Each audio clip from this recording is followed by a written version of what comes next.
네, 한때는 미담 주인공이었던 남성이 딸의 친구를 살해하고 유기한 피의자로 검거된 가운데 그의 딸 또한 범행에 가담했을 가능성이 더해지면서 충격이 일파만파 확대되고 있습니다. 관련 내용 최진영 변호사와 함께 이야기 나눠보겠습니다.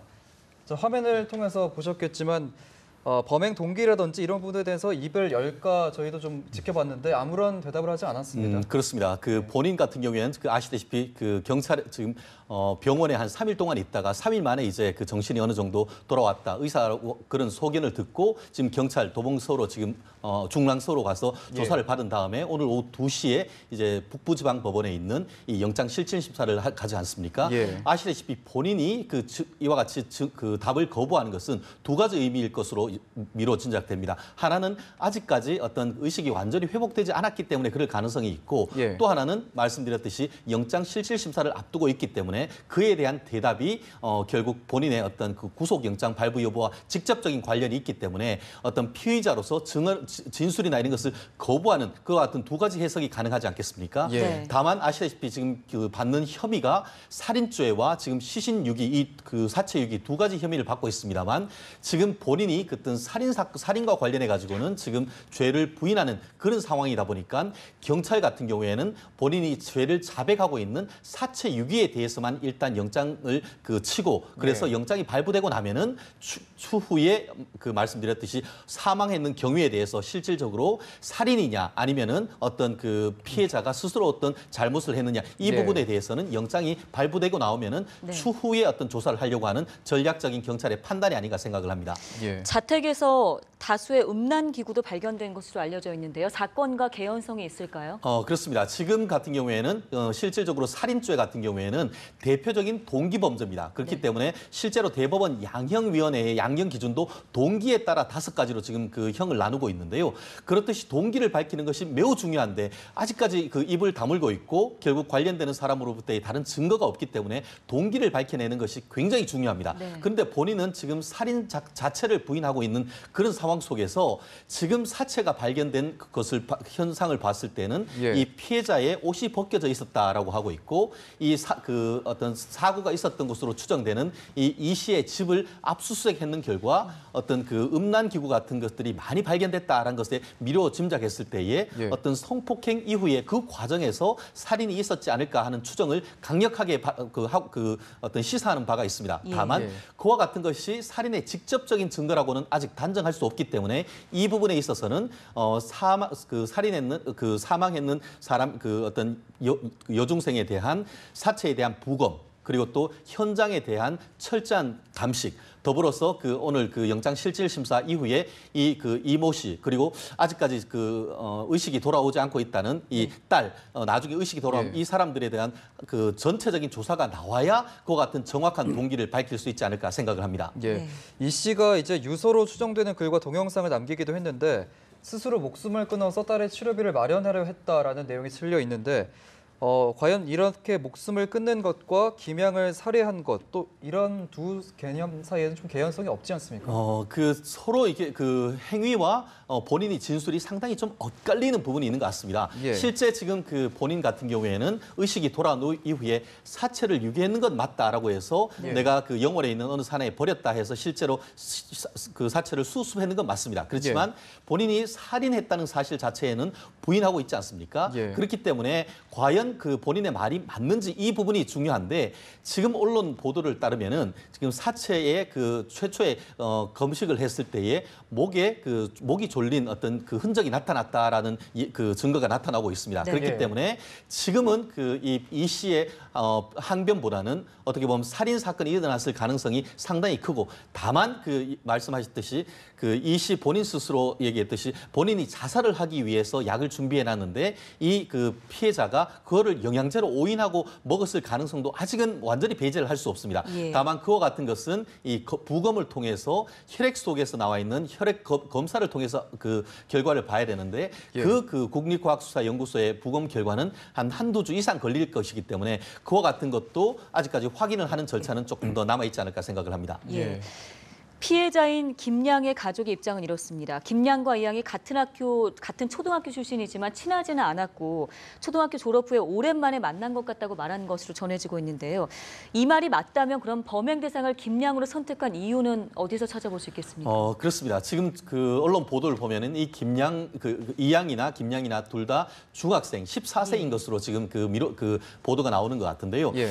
지금 아직까지 정말 그 사고사인지 아니면은 그 살인죄인지에 대해서 단정하기는 어렵기 때문에 조심스럽습니다만 전체적인 정황에 봤을 때는 살인에 조금 더 무게를 둘 수밖에 없고 그리고 그 말씀드렸듯이 사체를 발견됐을 때 옷이 벗겨진 정황이라든가 아까 얘기 드린 것처럼 어떤 그 음란 기구들이 있는 그런 것을 봤을 때는 어떤 그 성폭행을 하는 과정에서 이와 같은 사건이 벌어질 가능성이 상당히 있기 때문에 그쪽에 지금 포커스를 두고 조사를 하고 있습니다. 그렇기 때문에 그와 같은 것이 객관적으로 물증이 뒷받침될 수 있는 부분이 나온다라고 한다고 하면은 말씀드렸듯이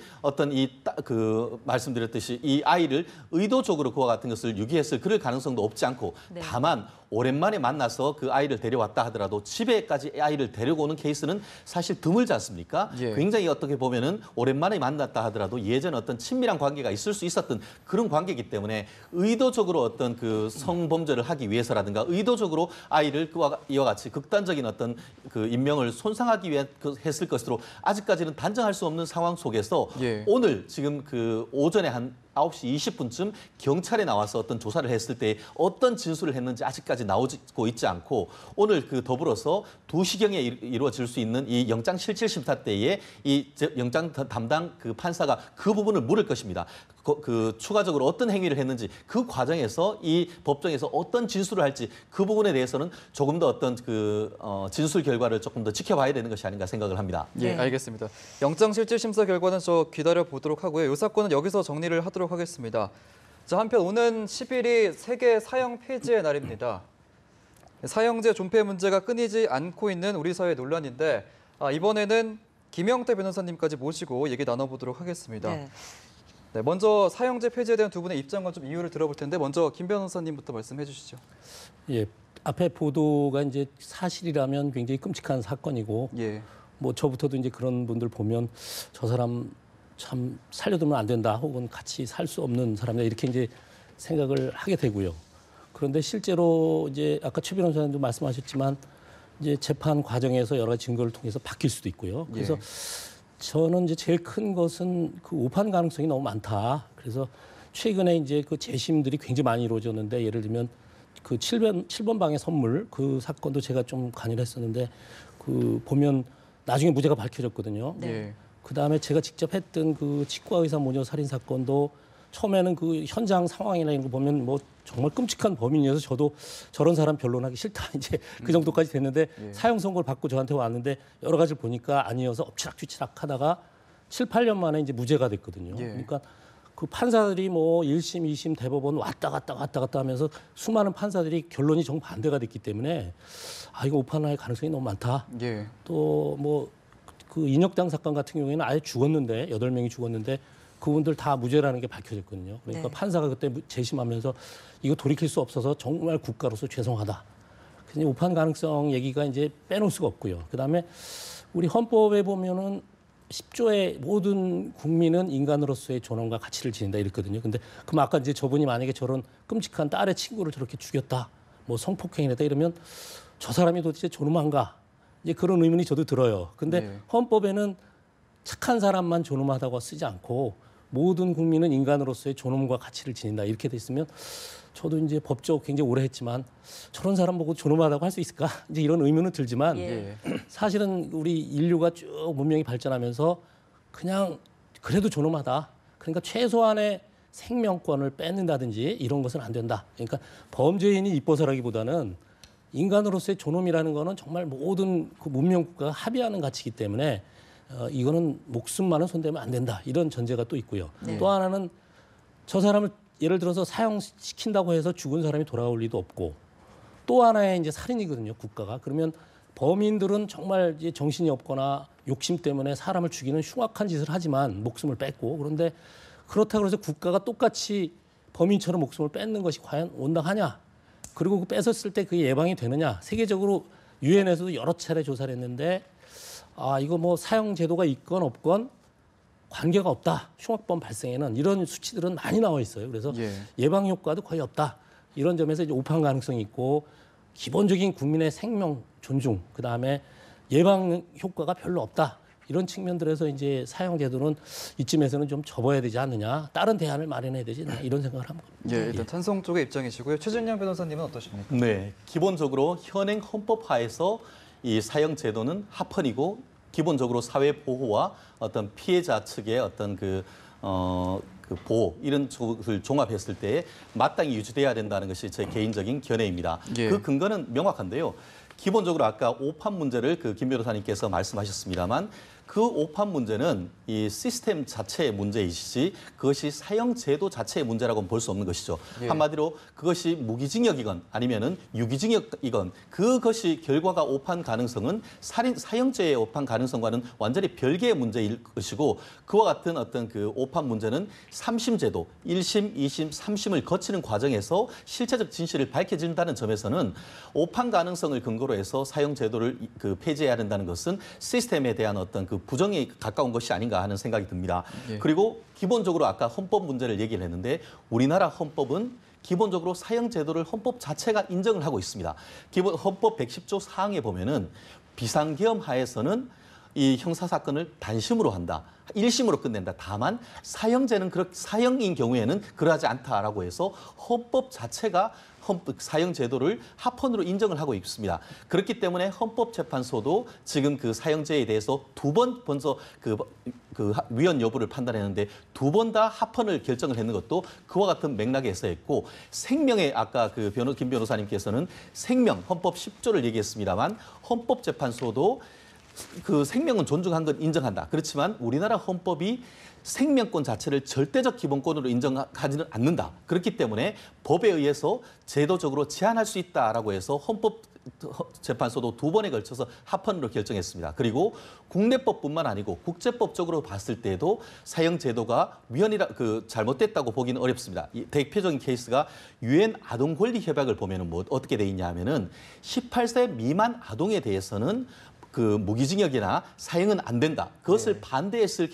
경우에는 18세 이상의 성인인 경우에는 국제법적으로도 사실상 사형제를 인정을 해야 된다는 그런 논리가 가능하기 때문에 그리고 또 가장 최근에 있었어요. 어떤 또 강력한 그 합헌의 근거는 뭐냐면은 예전 한때는 아까 뭐 그 7번 방의 그 어떤 그런 얘기라든가 영화나 이런 것을 했을 때에 예. 경우에 따라서는 우리나라에서 이걸 위헌으로 해야 된다는 의견이 높았지만 근래에 들어서는 엄벌해야 된다라는 견해가 높으면서 국민의 70% 이상이 사형을 찬성을 하고 있습니다. 한마디로 현행 헌법하에서 사형 제도는 민주적 정당성도 있고 법적 정당성도 있고 더불어서 국제법적 정당성도 가진다는 점에서 종합적으로 봤을 때 현행 헌법 하에서는 사형 제도는 존치돼야 된다는 것이 제 개인적인 소신입니다. 네. 예. 사형제 폐지 관련해서 찬반 토론 이어가는데 첫 번째 질문부터 아주 열기가 뜨겁습니다. 예. 김 변호사님은 현재 사형제도 폐지 소위원회 위원장으로 활동하고 계신 걸로 알고 있는데요. 특별히 사형제도에 대해서 관심 갖게 된 계기가 있을까요? 저도 한 30년 전에는 이제 저런 범인들 보면 죽여야 된다 이런 생각을 하고 있었어요. 근데 그 조갑재 그 씨가 쓴 사형수유 얘기라는 책이 있는데 거기 보니까 그 사형 집행하는 과정에서 예를 들면 그 집행관하고 이렇게 약속을 한답니다. 찬송가는 1절까지만 부르자. 왜냐하면 기다리는 사람이 너무 괴로우니까. 그런 약속을 하고 거기 현장에 들어가면 1절 딱 부르고 또 2절, 3절, 4절 그걸 보고 그 교도관들이나 그 집행에 참여한 검사나 이런 사람이 너무 괴로운 거죠. 그리고 이제 그 사형 김선 추기경께 들은 얘기인데 젊은 신부 때 보니까 이 사형을 시켰는데 이게 밧줄이 잘못돼가지고 떨어졌대 밑으로. 예. 그래서 그 떨어진 사람이 그 추기경 그분 이제 젊은 신부를 쳐다보고 웃는데 너무 괴로웠다는 겁니다. 그래서 그런저런 얘기를 듣고 이것이 과연 해결의 방법인가? 아까 이제 최 변호사님께서 말씀하셨는데. 헌법재판관들이 그때 5대 4로 이제 합헌이라고 했는데 그 5분 중에도 2분은 이거 우리 헌법적으로는 얘기할 수 없지만 그 국회에서 이걸 다시 논의해야 된다. 그래서 사실은 5분 중에 2분이 일로 넘어오면 거꾸로 뒤집혀가지고 6대 3이 되는 겁니다. 그래서 사실은 그때 위헌 결정이 났다라고 저희는 판단하고 있고요. 예. 지금 현재 헌법재판이 8분 계시거든요. 한 분 지금 아직 안 채워졌죠. 근데 8분 모두가 청문회나 그 답변에 보면 전부 이거는 사형제도는 폐지해야 된다는 의견을 가지고 있어요. 그래서 헌법재판을 저희가 지금 다시 한번 해보려고 하고 있고요. 예. 유엔에서도 매년 결의를 합니다. 사형 폐지하지 집행하지 말라. 우리 반기문 총장 시절에는 매년 총장으로서 보고를 해야 돼요. 이거 사형 집행한 실태가 어떻고 대책은 뭐고. 그래서 사실은 국제적으로 사형 폐지 다 뭐 뒤에 나오겠습니다만 뭐 다 폐지하는 쪽으로 가고 있죠. 그것은 예. 잘못됐다는 얘기죠. 예. 자, 최진영 변호사님 사형제가 일단 필요하다는 입장이신데 일단 필요하다는 입장에서 가장 많이 나오는 얘기가 이제 강력범죄 예방 그리고 아직은 좀 시기상조다라는 얘기가 큰 것 같은데 좀 동의하시는 부분인가요? 그렇습니다. 기본적으로 지금 저도 개인적으로 어떤 그 국내에 어떤 정말 그 흉악범이 없어지고 평화가 이루어진다라고 한다고 하면은 정말 사람이 사람을 어떤 그 사형 판단한다는 것이 그 판사한테도 비극이고 본인한테도 비극이고 김 변호사님께서 말씀하셨듯이 사형을 집행하는 사람한테도 정말 씻을 수 없는 어떤 트라우마를 남기는 거 아니겠습니까? 예. 그와 같은 어떤 현실적인 문제는 저희도 공감을 합니다. 하지만 그럼에도 불구하고 아시다시피 그 연쇄살인마 유영철 씨 20명을 살인했습니다. 그렇다고 하면 그런 사람에 대해서 국가가 먹여주고 재워주면서까지 그 어떤 그 가석방 없는 종신형을 한다는 것이 과연 국민의 법 감정에 맞는 것인지에 대해서는 다시 한번 좀 생각해봐야 되는데요. 네. 실제로 지금 그 어떤 정권에 따라 이 그 사형 제도에 대한 생각이 상당 부분 달라지는 모습을 볼 수가 있습니다.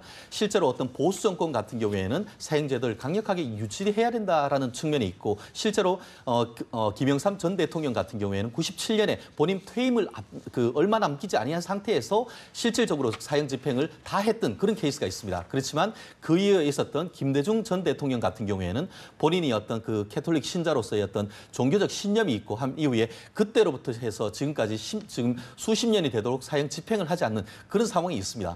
결국 이와 같은 상황 속에서 과연 폐지해야 된다는 부분에 있어서는 저는 적어도 현재에 있는 시스템, 한마디로 사형이란 것을 헌법과 형법에 있으면서 다만 그와 같은 집행 단계에 있어서는 실질적인 어떤 집행을 하지 않는 그렇게 함으로써 해서 실질적인 사형 폐지 국가로서의 어떤 남는 이와 같은 것은 형사정책적으로서도 절충설적 입장이지만 나름대로 상당히 합리적인 어떤 선택이라고 볼 수가 있다라고 생각을 하는데요. 네. 만약에 헌법과 형법에서 사형을 폐지한다 했을 때에 과연 그와 같은 것이 어떤 피해자 입장에서 그와 같은 것을 납득할 수 있겠습니까?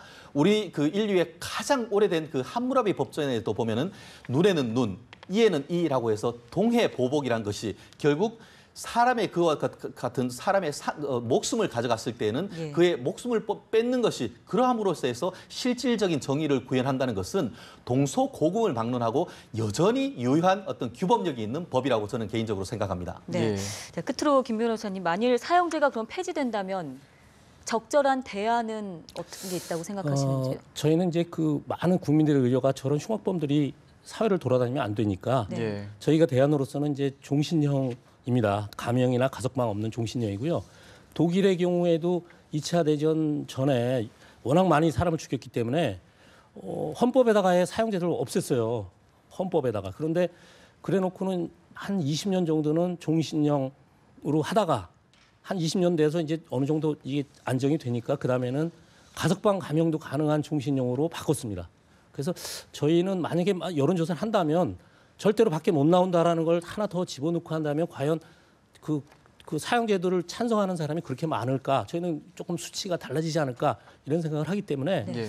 그 유엔의 권고에 따라서 우선 사형 집행 모라토리움 하지 말고요. 그 다음에는 아예 우리가 지금 20년 동안 집행을 안 하고 있기 때문에 대개 그러면 그 다음 수순은 법률적으로 폐지하는 겁니다. 그리고 이런 사람을 밖으로 내보내지 않는다.